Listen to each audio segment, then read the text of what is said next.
Sampurasun pamirsa, wilujeng patepang deui dina acara Wejangan Asih tepang deui sareng Kang Aam. Pamirsa, aya paripaos Sunda nu nyangemkeun moro julang ngaleupaskeun peusing.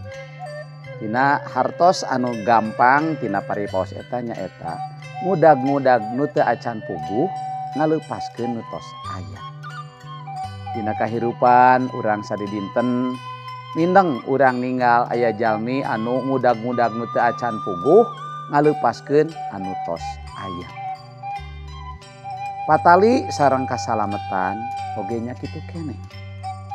Seueur jalmi nu tos nampi kasalametan di lebet Gusti Yesus tapi akhirna anjeunna ngalepaskeun eta sih kurnia ngaleupaskeun nugraha kumargi kabongroy ku hal anu sanes. Tiasa kabongroy ku masalah istri atanapi pangbeget kumargi jodoh, tiasa kabongroy kumargi pangkat atanapi jabatan, tiasa oge kabongroy kumargi masalah kakayaan. Padahal jalmi anu parantos ditebus ku Gusti Yesus ngagaduhan sagala rupina. Pangandika Gusti dina Yohanes pasal 14 ayat anu kagenep nyangemkeun kieu. Waler Gusti ka Tomas, kami jalana, kami kayaktian, kami sumberna hirup. Kusabab eta lamun henteu ku jalan kami, moal aya anu bisa datang ka Rama.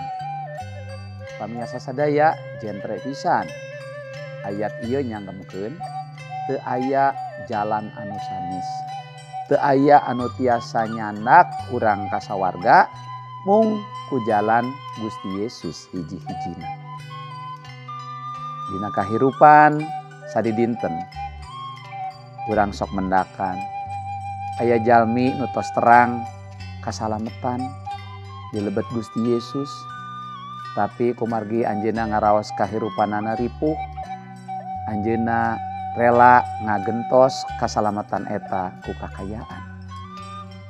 Aya oge jalmi kumargi hoyong naik pangkat pecat imanna teu percentan deui ka Gusti Yesus ngagentos imanna kumargi anjeunna hoyong naik pangkat.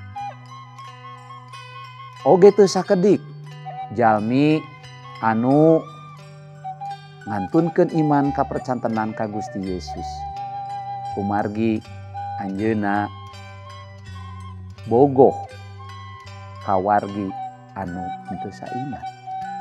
Akhirna anjeunna kedah ngantunkeun sih kurnia kasalametan di lebet Gusti. Babasaan Sunda anu tadi anu nyangemkeun moro julang ngaleupaskeun peusing. Ngudag-ngudag nu can puguh nu tos aya dileupaskeun. Patali sareng kasalametan Yohanes 14 ayat genep parantos jelas ngajamin ka urang sadaya jalan kasalametan mung di lebet Gusti Yesus, teu aya jalan sanes. Eta margina urang teu kedah milarian jalan anu sanes. Ceuk paribasa Sunda mah teu kudu moro julang nu can puguh nu tos aya nu tos jelas kasalametan di lebet Gusti Yesus anu kedah dicepeng. Pamirsa sadaya, seueur jalmi anu ngaraos teu puas dina kahirupan ieu eta margina anjeunna ngudag-ngudag nu can puguh teh. Padahal kasugemaan hirup, kapuasan hirup mung aya di lebet Gusti. Di luar Gusti sanaos Bapa Ibu gaduh ngagaduhan saeusi alam dunya ieu. Tapi di luar Gusti teu aya hartosna, teu aya paedahna, teu aya mangfaatna. Kumargi kitu kasalametan anu parantos katampi ku Bapa Ibu, kasalametan di lebet Gusti Yesus anu parantos dipaparinkeun janten nugraha kangge satiap umat manusia ulah dilalaworakeun. Justru urang kedah ngajagi kasalametan eta supados urang tiasa nampi hirup anu langgeng. Dina Yohanes 14 ayat kagenep disanggemkeun upami urang ngalangkungan jalan Gusti Yesus, urang tiasa pendak sareng rama di sawarga. Namun ngalangkungan jalan Gusti Yesus, kasalamatan eta dipaparinkeun. Bapak Ibu anu dipakaasi ku Gusti, danget ayeuna urang langkung soson-soson deui. Danget ayeuna urang kedah langkung giat deui dina ngajagi sih kurnia Gusti, dina ngajagi amanat Gusti, dina ngajagi rahmat anu parantos dipaparin ku Gusti. Urang salaku manusia doraka, urang salaku jalmi anu saleresna teu layak di payunan Gusti. Tapi Gusti anu mika asih ka saalam dunya, Gusti anu mika asih ka sadaya manusia, kersa maparin jalan, kersa maparin kasalamatan, kersa murbankeun salirana kangge nebus urang jalmi anu doraka. Kumargi kitu urang teu kengeng ngalalaworakeun, urang teu kengeng ngantunkeun sih kurnia Gusti. Moro jula ngaleupaskeun pusing mangrupi hiji pangemut-ngemut tina babasaan Sunda.